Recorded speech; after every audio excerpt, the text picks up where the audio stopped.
प्रिया जब भी अपने बच्चे को दूध पिलाती तब उसका देवर उसके पास आकर खड़ा हो जाता, लेकिन प्रिया कुछ कह नहीं पाती थी क्योंकि उसके पति की मौत हो चुकी थी और घर का सारा बोझ उसके देवर पर ही था। उसके देवर का नाम कमल था, जो देखने में बहुत ही गोरा चिट्टा और आकर्षक था, लेकिन प्रिया उससे कभी बात नहीं करती थी। लेकिन एक रात घर में सिर्फ वो दोनों ही थे। तब प्रिया अपने बच्चे को दूध पिला रही थी, तभी कमल उसके कमरे में आया और उसने बच्चे को प्रिया से अलग किया। और खुद प्रिया बहुत ही सुंदर थी, इसलिए उसके माँ बाप को उसकी बड़ी चिंता रहती थी। वो इतनी खूबसूरत थी कि कोई भी उसे देखकर मोहित हो जाता। इसीलिए उसके माँ बाप ने उसके 18 साल के होते ही रिश्ते ढूंढने शुरू कर दिए थे। लेकिन प्रिया को उसके माँ बाप की पसंद के लड़के से शादी नहीं करनी थी, क्योंकि वो अपने स्कूल टाइम से ही एक अभय नाम के लड़के से बहुत प्यार करती थी। इसलिए वो अभय से प्रेम विवाह करना चाहती थी। लेकिन अभय देखने में उसके मुकाबले ज्यादा सुंदर नहीं था, इसलिए प्रिया के माँ बाप उसे पसंद नहीं करते थे और वो प्रिया के लिए कोई अच्छा सा गोरा चिट्टा लड़का ढूंढ रहे थे। वैसे प्रिया के पिता का स्वभाव बहुत सख्त था, इसलिए उन्होंने प्रिया से पहले ही कह दिया था कि अगर तूने अभय से शादी की तो इस घर के दरवाजे तेरे लिए हमेशा के लिए बंद हो जाएंगे। वहीं अभय के घर वाले इस शादी से खुश थे। अभय की माँ कहती थी कि प्यार करना कोई गुनाह थोड़े है। अभय के घर में वह, उसकी माँ और उसका छोटा भाई कमल रहते थे। प्रिया चाहती थी कि उसकी शादी अभय से शांतिपूर्वक हो और दोनों परिवारों की रजामंदी से हो, लेकिन ऐसा नहीं हुआ। इसलिए किसी वजह से उसे अपने परिवार के खिलाफ जाकर शादी करनी पड़ी। शादी करके जब वो अभय के घर पहुंची तो उसकी सासू ने उससे दिलासा दिया, बेटी तू बिल्कुल चिंता मत कर, धीरे धीरे सब ठीक हो जाएगा। लेकिन प्रिया की सासू माँ को यह भी पता था कि प्रिया के पिता का गुस्सा कभी नहीं जाएगा, क्योंकि प्रिया की एक छोटी बहन थी, उसका नाम था रिया, और उसके पिता चाहते थे कि प्रिया की जल्दी से किसी अच्छे लड़के से शादी हो, फिर रिया की। लेकिन प्रिया के प्रेम विवाह से अब रिया की शादी में मुश्किलें आ सकती थीं, जबकि प्रिया सोचती थी कि अभय से शादी करके वो खुशहाल जिंदगी बिताएगी। लेकिन उसे क्या पता था कि उसके नसीब में कुछ और ही लिखा था। प्रिया और अभय की शादी से उसकी सासू माँ बहुत खुश थी, इसलिए उन्होंने पूरे घर को फूलों और लाइटों से सजा दिया था। घर में प्रिया का बड़ा जोरदार से स्वागत हुआ, लेकिन फिर भी उसके मन में अंदर से बड़ी बेचैनी थी। वैसे हर लड़की की शादी से पहले ये डर रहता है कि ससुराल वाले कैसे होंगे, और प्रिया ने तो परिवार के खिलाफ जाकर ये शादी की थी। और शादी से पहले प्रिया की सासू माँ से उसकी एक बार मुलाकात हुई थी, लेकिन फिर प्रिया ने खुद को तसल्ली दी कि जो होगा अच्छा ही होगा। अभय मध्यम वर्ग के परिवार से था, लेकिन जब प्रिया शादी करने अपने ससुराल पहुंची तो उसकी सासू माँ और देवर ने उसका बड़े प्यार से स्वागत किया। इस तरह प्रिया की अभय से शादी का सपना पूरा हो चुका था और अब उसकी सुहाग रात थी। तो प्रिया के मन में हर लड़की की तरह ढेर सारी इच्छाएं थीं और आज वो सब पूरी होने वाली थी। जब प्रिया कमरे में जाने वाली थी तभी उसकी सासू माँ ने उसके हाथ में दूध का गिलास थमाया और कहा, ये हमारी रीत है, अभय आएगा तो दोनों मिलकर पीना। तब प्रिया को अपनी सासू माँ की बात समझ आ गई तो वो शर्माकर हामी भर दी। फिर वो कमरे में चली गई। अंदर जाकर देखा तो पूरा कमरा फूलों से सजा हुआ था। तो उसने दूध का गिलास टेबल पर रखा और बिस्तर पर जाकर बैठ गई। भले ही प्रिया की अभय से प्रेम विवाह हुई थी, लेकिन उसके मन में थोड़ा बहुत डर तो था ही। हालांकि शादी से पहले वो अभय से खूब बातें किया करती थी, लेकिन आज उसे समझ नहीं आ रहा था कि क्या कहे। तब प्रिया अपने पति अभय के कमरे में आने का इंतजार कर रही थी। वो चुपचाप बिस्तर पर बैठी थी, लेकिन उसके मन में कई सारे ख्याल चल रहे थे। थोड़ी देर बाद अभय कमरे में आया। उसे देखते ही प्रिया के दिल की धड़कनें तेज हो गईं। माथे पर पसीना छलकने लगा।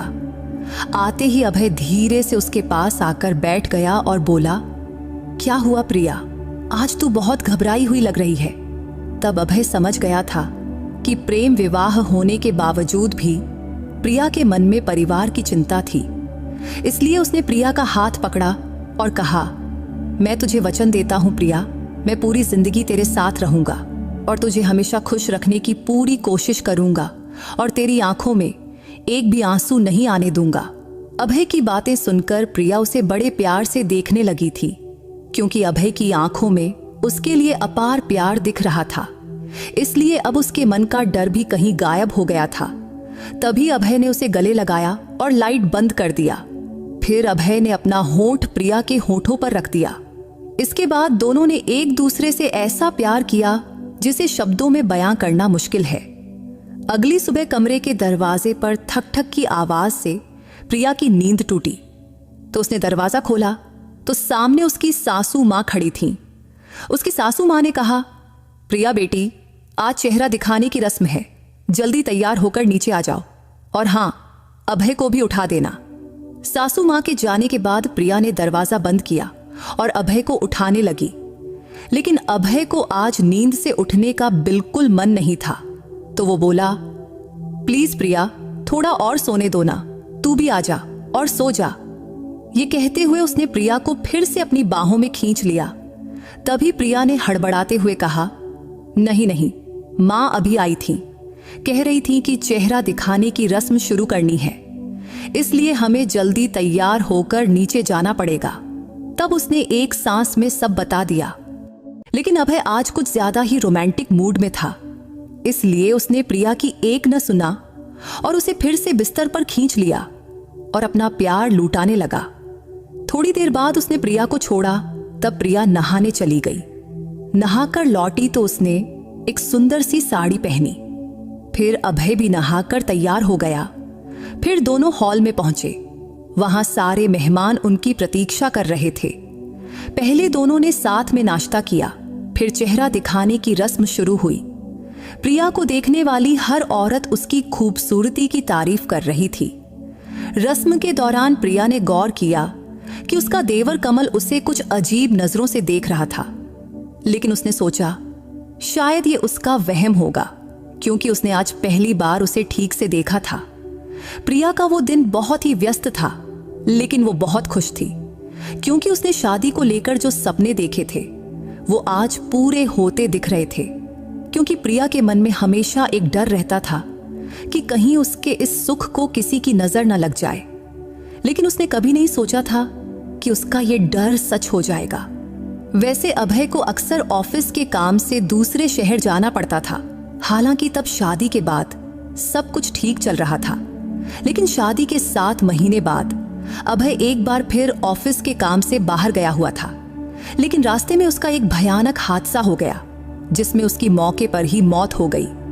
वो दिन प्रिया के लिए जिंदगी का सबसे काला दिन था। ये खबर सुनते ही प्रिया का होश उड़ गया। तब उसे यकीन ही नहीं हो रहा था कि अभय अब इस दुनिया में नहीं रहा, क्योंकि उसका मन ये मानने को तैयार ही नहीं था। क्योंकि अभय तो हमेशा कहता था कि वो इस रिश्ते को 7 जन्मों तक निभाएगा, फिर वो उसे इतनी जल्दी कैसे छोड़ सकता था। उस शाम को जब अभय का पार्थिव शरीर घर लाया गया तो उसे देख प्रिया का दिल टुकड़े टुकड़े हो गया। उसकी सासू भी अपने बेटे के लिए फूट फूट कर रो रही थी। प्रिया के मायके वालों को जब ये खबर मिली तो पुरानी बातें भूलकर वो भी अभय के अंतिम संस्कार के लिए आए।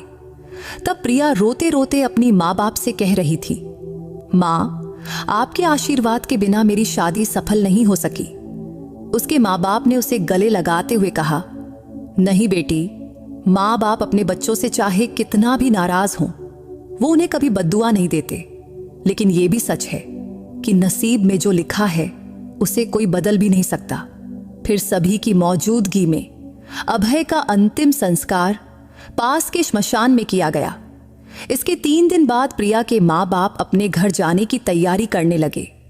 जाते वक्त उन्होंने प्रिया को गले लगाया और विदा लिया। विदा लेते हुए प्रिया के माँ बाप उसे आशीर्वाद देकर अपने घर चले गए। इसके बाद अगले 3 हफ्ते बीत गए। 3 हफ्ते बाद प्रिया के माँ बाप फिर से उससे मिलने आए। उस वक्त प्रिया अपनी कमरे से बाहर निकल रही थी। तभी अचानक उसे चक्कर आया और वो बेहोश होकर गिर पड़ी। जब प्रिया को होश आया तो वो अस्पताल में थी। होश में आते ही डॉक्टर ने उसे देखकर कहा, प्रिया, आज से तुझे अपनी सेहत का खास ख्याल रखना होगा, क्योंकि तुम अब मां बनने वाली है। ये खबर सुनकर प्रिया को समझ नहीं आया कि वो खुश हो या दुखी। हालांकि तब पहले तो वो खुशी से फूली नहीं समाई, लेकिन फिर उसे ख्याल आया कि उसके होने वाले बच्चे को पिता का सहारा नहीं मिलेगा। यही सोचकर उसके माँ बाप भी उदास दिख रहे थे।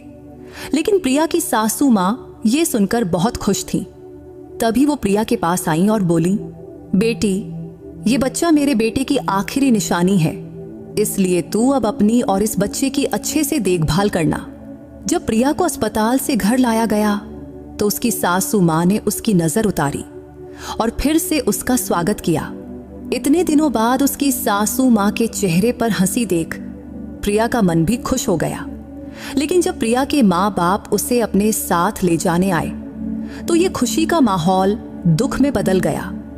तब प्रिया के माँ बाप ने कहा, प्रिया, तू अभी बहुत छोटी है, तेरे सामने पूरी जिंदगी पड़ी है और अकेले इस बच्चे को पालना तेरे लिए बहुत मुश्किल होगा, इसलिए तू इस बच्चे का गर्भपात कर दे। इसके बाद हम तेरा फिर से किसी अच्छे घर में ब्याह कर देंगे। ये सुनकर उसकी सासू माँ का चेहरा लटक गया। फिर वो बोली, ये बच्चा मेरे बेटे की आखिरी निशानी है। प्रिया बेटी, तू गर्भपात मत करना। तब अपनी सासू माँ का अपने बेटे के लिए प्यार देख प्रिया के मन में भी अपने बच्चे के लिए ममता जाग उठी। फिर उसने अपने माँ बाप से कहा, भले ही अभय अब नहीं है, लेकिन मैं ये घर कभी नहीं छोड़ूंगी और मैं अपनी बाकी जिंदगी अपने बच्चे के सहारे बिताऊंगी। इस पर प्रिया के पिता गुस्से में बोले, तू अभी बहुत छोटी है, इसलिए अकेली औरत के लिए इतने छोटे बच्चे को पालना आसान नहीं, क्योंकि आगे चलकर इस बच्चे की पढ़ाई और खर्चे तू अकेले कैसे संभालेगी। ये सुनकर उसकी सासू माँ बोली, समधी जी, आप इसकी जरा भी चिंता मत करो। अगर ये बच्चा इस दुनिया में आया तो मैं अपने छोटे बेटे कमल की शादी प्रिया से करवा दूंगी। ये सुनकर प्रिया हैरानी से अपनी सासू माँ की तरफ देखने लगी, क्योंकि उसने कभी नहीं सोचा था कि उसकी जिंदगी उसे इस मोड़ पर लाएगी। लेकिन अब उसके पास कोई और रास्ता भी नहीं था।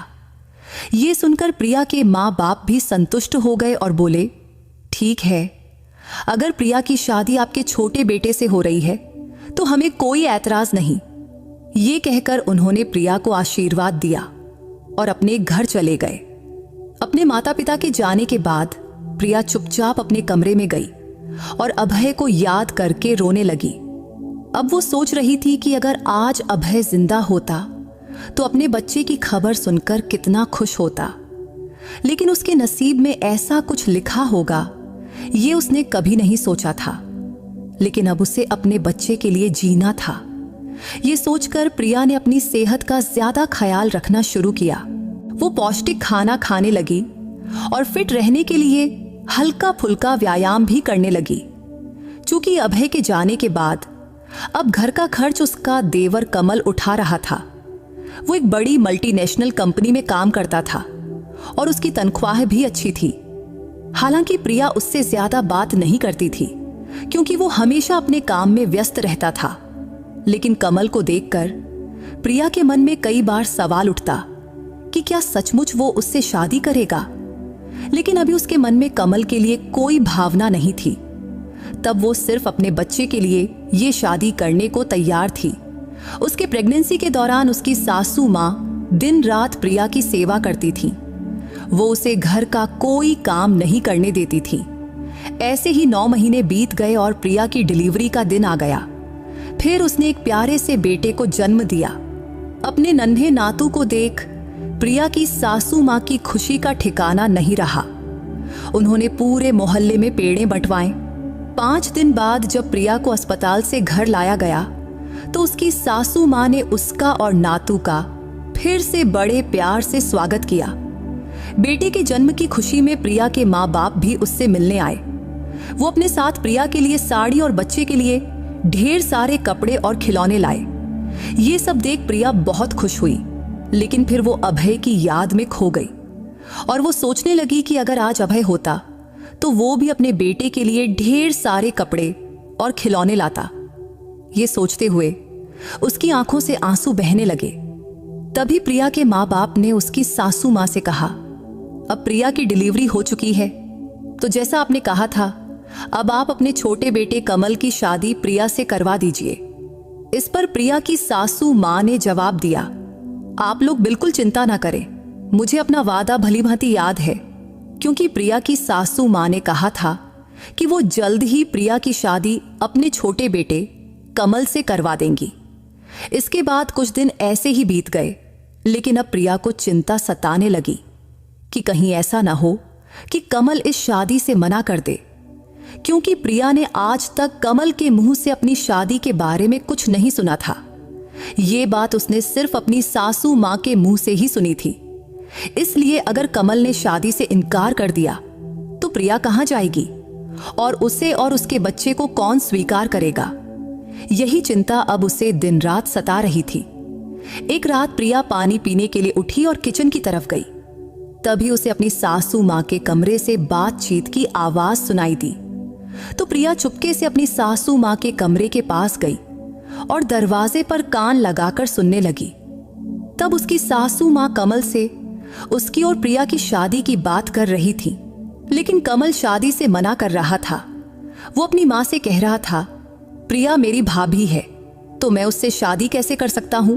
इस पर प्रिया की सासू मां ने जवाब दिया, अगर तू प्रिया से शादी नहीं करेगा तो वो अपने बेटे को लेकर चली जाएगी, और मैंने उसके माँ बाप को वचन दिया है कि तुम दोनों की शादी करवाऊंगी। तब कमल की माँ कमल से विनती करने लगी थी कि बेटा, इस शादी के लिए तू हाँ कर दे। अगर तू प्रिया से शादी कर लेगा तो तेरे भाई के बेटे को पिता का सहारा मिलेगा। क्या तुझे नहीं लगता कि तेरे भाई के बेटे को अच्छी जिंदगी मिलनी चाहिए और तेरे भाई की आत्मा को शांति मिलनी चाहिए? तब प्रिया की सासू मां ने कमल को समझाने की बहुत कोशिश कर रही थी, लेकिन कमल के मुंह से एक शब्द भी नहीं निकला। तब कमल की चुप्पी देख प्रिया चुपके से अपने कमरे में लौट गई और आज फिर से प्रिया अभय की याद में रोने लगी। अब उसे बहुत दुख हो रहा था कि उसकी जिंदगी में बस मुश्किलें ही क्यों लिखी हैं, जबकि प्रिया ने अपनी जिंदगी के लिए कितने सपने देखे थे, लेकिन वो सपने पूरे होने से पहले ही बिखर गए। अब वो अपने बेटे को लेकर कहां जाएगी और उसे और उसके बच्चे को कौन स्वीकार करेगा? यही सोचते सोचते रोते रोते वो सो गई।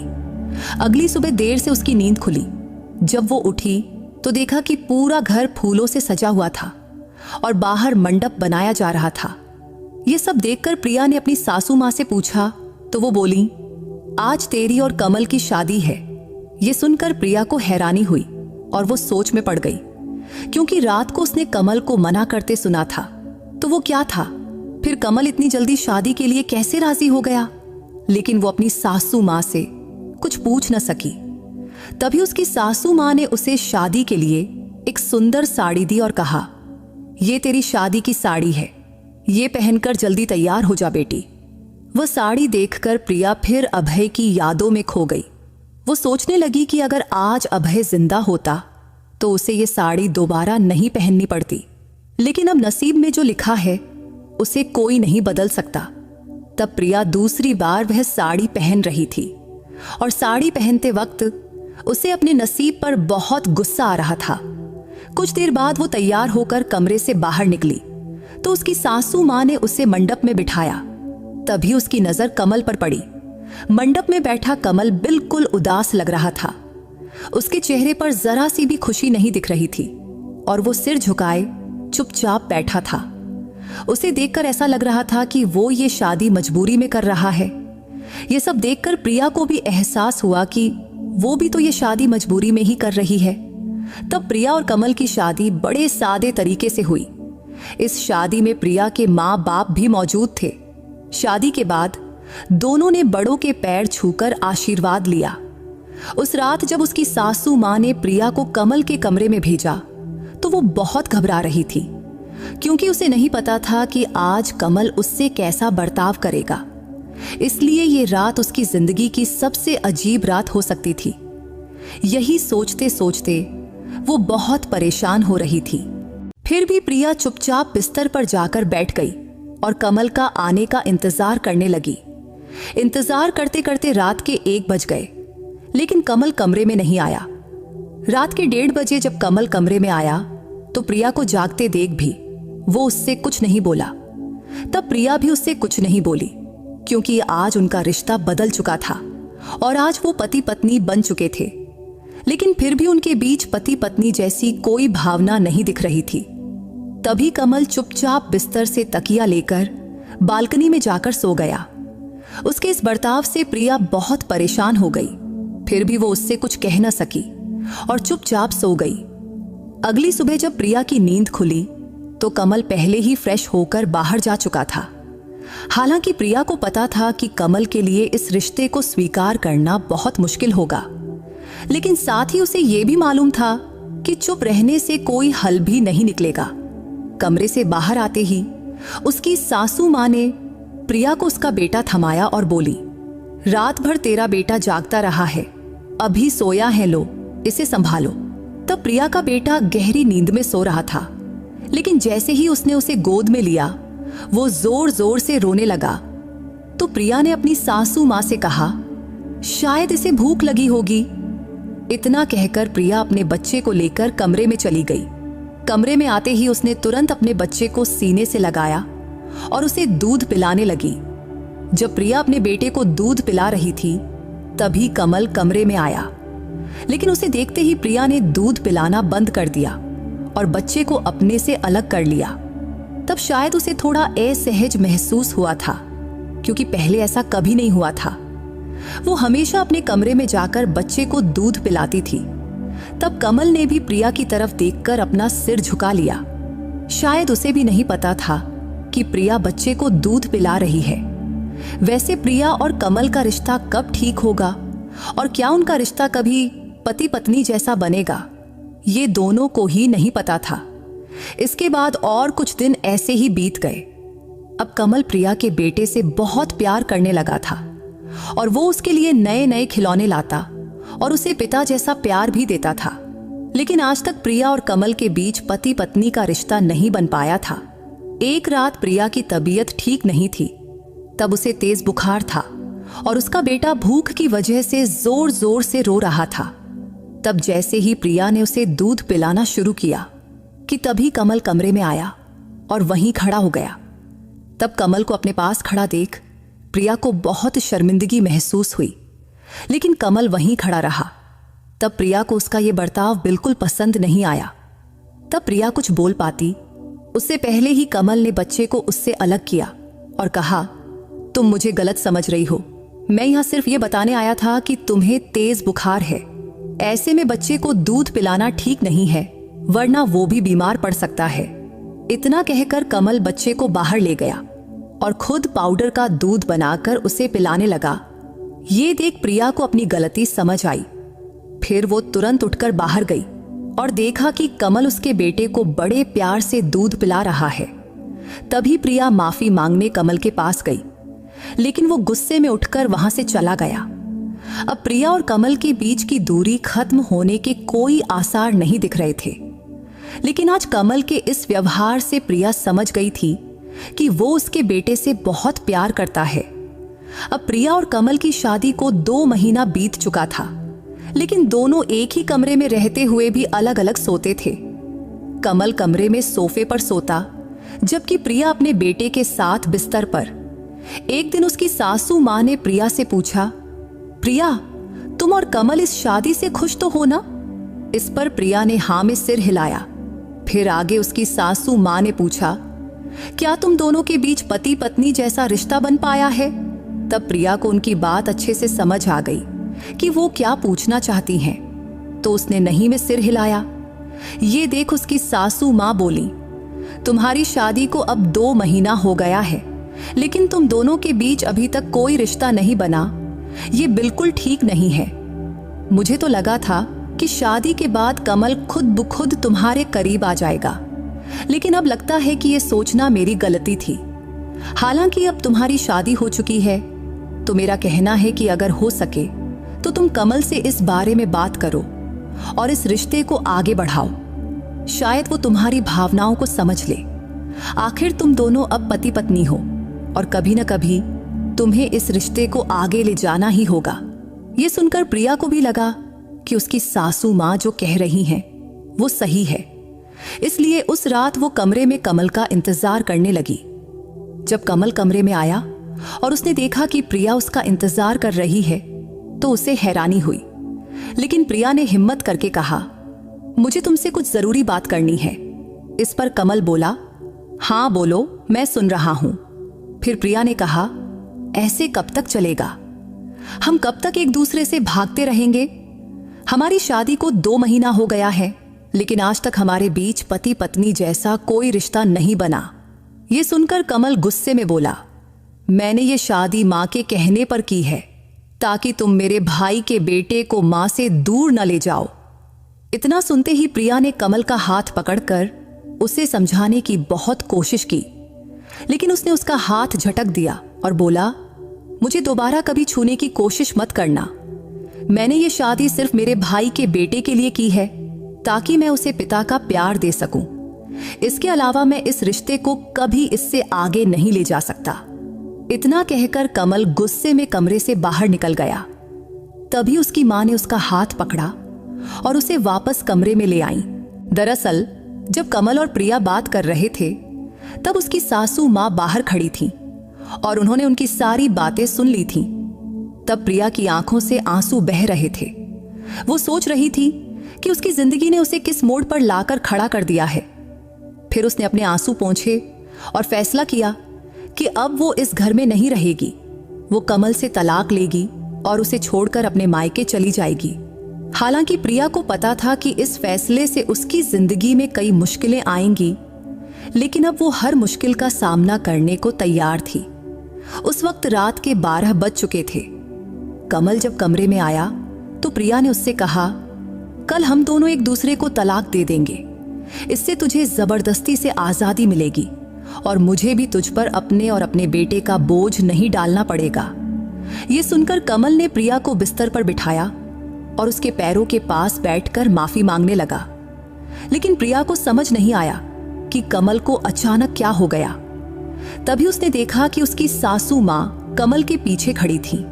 तभी उसकी सासू मां ने अपने दोनों हाथ जोड़कर प्रिया से माफी मांगी और बोली, प्रिया बेटी, कमल को एक आखिरी मौका दे दो। तभी कमल ने प्रिया का हाथ पकड़ा और कहा, मुझे माफ कर दो प्रिया। अब तक मैंने तुझसे जो बुरा बर्ताव किया उसके लिए मुझे माफ कर दो। तुम जानती है कि तुम मेरे बड़े भाई की पत्नी थी और मेरी भाभी थी, इसलिए मैं अपने मन को तुझे पत्नी के रूप में स्वीकार करने के लिए मना नहीं पाया। लेकिन अब से मैं इस रिश्ते को आगे बढ़ाने की पूरी कोशिश करूंगा। शायद इसमें मुझे थोड़ा वक्त लगे। तब यह कहते हुए कमल की आंखों से आंसू बह रहे थे। तब वो अपने बड़े भाई अभय को याद करते हुए बोला, अगर आज भाई जिंदा होते तो ये सारी मुश्किलें ना आती। शायद आज हम अपनी अपनी जिंदगी में खुश होते। तब अभय का नाम सुनकर प्रिया की भी आंखें भर आईं। फिर उसने कमल से कहा, ठीक है, मैं तुम्हें एक मौका जरूर दूंगी, लेकिन जब तक हम पति पत्नी का रिश्ता पूरी तरह स्वीकार नहीं करते तब तक हम दोस्ती का रिश्ता तो निभा ही सकते हैं। क्योंकि जब तक हम एक दूसरे से बात नहीं करेंगे तब तक एक दूसरे को समझ नहीं पाएंगे, क्योंकि हमारे न बोलने की वजह से ही हमारे बीच दूरियां बनी हैं। तभी उसकी सासू मां आगे बढ़ी और प्रिया के माथे को चूमकर बोली, बेटी, तुम दोनों पति पत्नी के रिश्ते में आगे बढ़ो और खुश रहो। मुझे इससे ज्यादा और क्या चाहिए? बस मेरे बच्चे सुखी रहें, यही काफी है। इसके बाद उसकी सासू मां कमरे से बाहर चली गई। फिर कमल और प्रिया भी अपने कमरे में सो गए। इसके बाद कमल का व्यवहार धीरे धीरे बदलने लगा था, क्योंकि अब दोनों एक दूसरे से बात करने लगे थे। फिर जल्द ही प्रिया और कमल के बीच की दूरियां खत्म हो गईं और वो दोनों धीरे धीरे एक दूसरे के करीब आने लगे। एक दिन कमल प्रिया को बाहर घुमाने ले गया।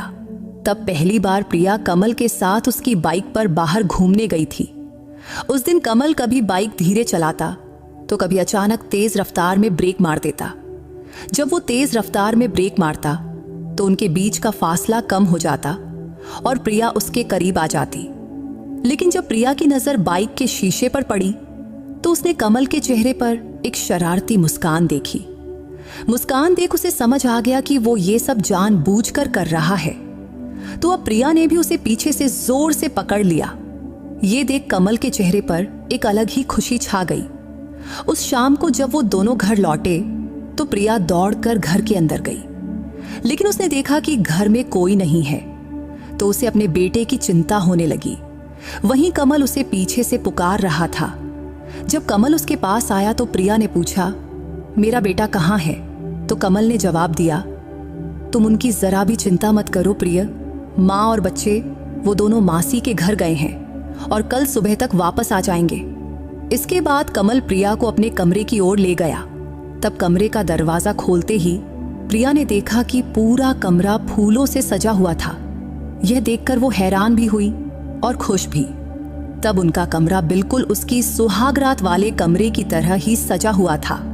तो दोनों ने एक दूसरे का हाथ पकड़ा और कमरे में दाखिल हुए, क्योंकि आज की रात उनके लिए बहुत खास थी। कमरे में जाने के बाद कमल ने प्रिया से कहा, मैं आज तुझे जानबूझकर बाहर घुमाने ले गया था ताकि मैं ये सब सरप्राइज प्लान कर सकूं। तब कमल की बात सुनकर प्रिया बहुत खुश हुई, लेकिन कमल अब हर बात पर धीरे धीरे प्रिया के करीब आ रहा था। लेकिन प्रिया ने उसे हल्का सा धक्का दिया और उससे दूर हट गई, क्योंकि उसे कमल की नजरों का मतलब समझ आ गया था। प्रिया और कमल की शादी को अब 3 महीने बीत चुके थे। तब जाकर उनके बीच असली पति पत्नी के रिश्ते की शुरुआत हुई थी। कमल ने प्रिया का हाथ जोर से पकड़ा और कहा, इस रिश्ते को मैं मरते दम तक निभाऊंगा। प्रिया ने कमल के मुंह पर हाथ रखकर कहा, प्लीज कमल, अब से कभी मरने की बात मत करना। ये कहते हुए उसकी आंखों में आंसू आ गए। तभी कमल ने कहा, ठीक है बाबा, अब से ऐसा कुछ नहीं बोलूंगा जिससे तुम्हारी आंखों में आंसू आए।